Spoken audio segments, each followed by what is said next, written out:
CPI numbers came out today, and let's just say they were catastrophically disappointing. Welcome, everyone, to the Real Estate Daily with the House Heroes. My name is Troy, and Monday through Saturday, we come to you with the latest and greatest in the news for housing, real estate, and the mortgage markets. If you like our content, hit that like button. Otherwise, smash that subscribe button. We've been growing in leaps and bounds ever since we started this channel, probably a month or so ago. I want to give you the best 5 minutes in real estate and housing that you can find on YouTube. Let's jump right into it. Yahoo News, inflation surged 9.1% in June, most since November 1981. We're looking at 41 years. Guys, this is a complete nightmare. We had 8.6 was projected last month. We had a lot of projections, that came in at 8.8. That was what the thought was. Now, obviously, we knew there was an issue because usually that number is leaked prior to the CPI numbers coming out. And when it wasn't leaked, you heard a bunch of BS coming from the White House saying, well, it could be bad, but it's gonna get better, kind of attitude. And when it hit this morning, I don't think anyone thought it would be over 9%, and it hit 9.1% in June. This is really bad. There's a lot of things that are connected dot here. The core inflation, which takes out energy and food, takes it out, yanks it out. That went up 0.2, from what it was projected. It was 5.7, it was at 5.9. That's not good. All the numbers across the board were bad. June was a horrible month. And to kick things off, what I heard from President Biden today was just completely ridiculous. He said that these numbers that came out today, which is July 13th, he said that everything has changed. And I'm paraphrasing him. Everything has changed since. And I'm like, think about it. That was June, bro. June. Okay. We're only 13 days in July, and July 4th it was a weekend, and July 4th was a Monday. We're only talking about it being 7 or 8 working days this month already, and you're already saying that inflation's already coming down? Come on. Come on. It doesn't make any sense. We need leadership at this point, and we're just not seeing it on any level.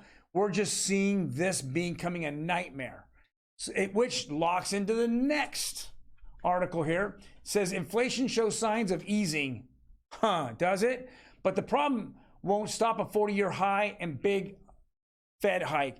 Guys, everyone can say inflation's easing. How is it showing that inflation's easing? Here's my issue. Okay, when the Fed raises rates, they have an eye out for the next 12 months. Okay, so when they raise it today, they've said it every single time. It is affecting the next 12 months. They want to see inflation down by the end of the year to 3.5, which is kind of ridiculous because all but 2 months last year, it was over 3.5. But they want to go really hammer this thing down. It's not making sense to see that there's signs of easing. If you started raising rates in March, then how are you looking 12 months forward? That's March of 2023. Let's call it February 2023. It's going to continue. Yes. Did gas prices go down? Yes, they've gone down. There's no question about it. But what has not gone down? Food. Food continues to go up. Rents continue to skyrocket, even though they calculate rents is ridiculous. These things continue to go up. There's just not, it just doesn't make sense to go look at gasoline and say everything, gas prices, and say that's the leading indicator that we're slowing down.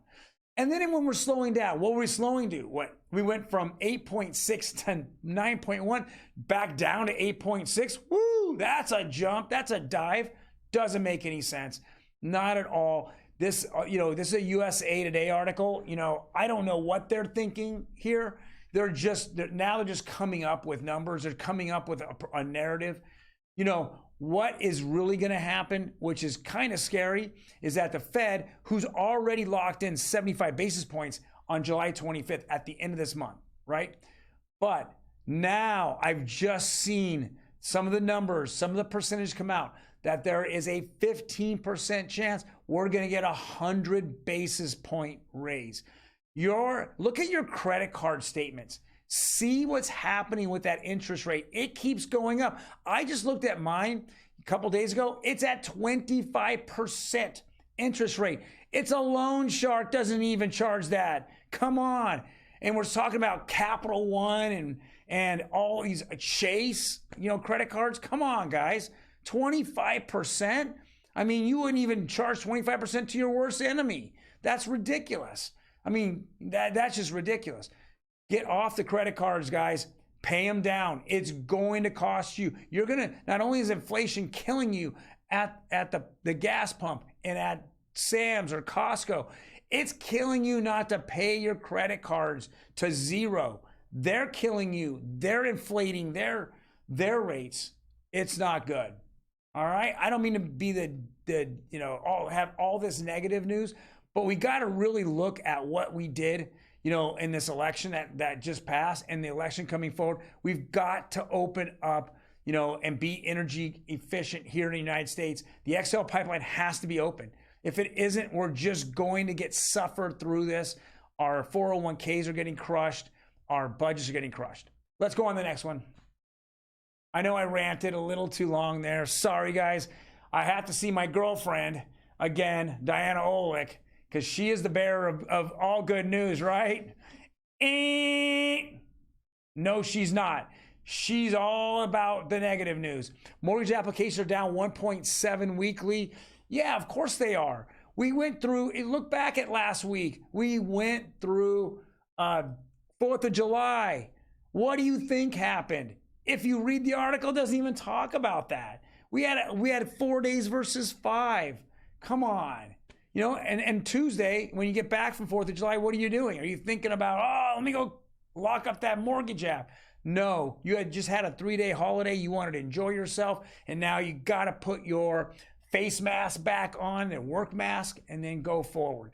This is just a slaughter of negative sentiment that's hitting our market right now. Let's go on to the next one, Optimum Blue. Well, this is probably the best thing that's happened. We're just not seeing rates jumping all over the place. So we're looking at 30-year conforming conventional, ticked up just a little bit. We go all the way to the FHA, just ticked up a little bit as well. We're just not seeing crazy numbers go up. But like I said, it's consumer sentiment, buyer sentiment that's really hurting this market.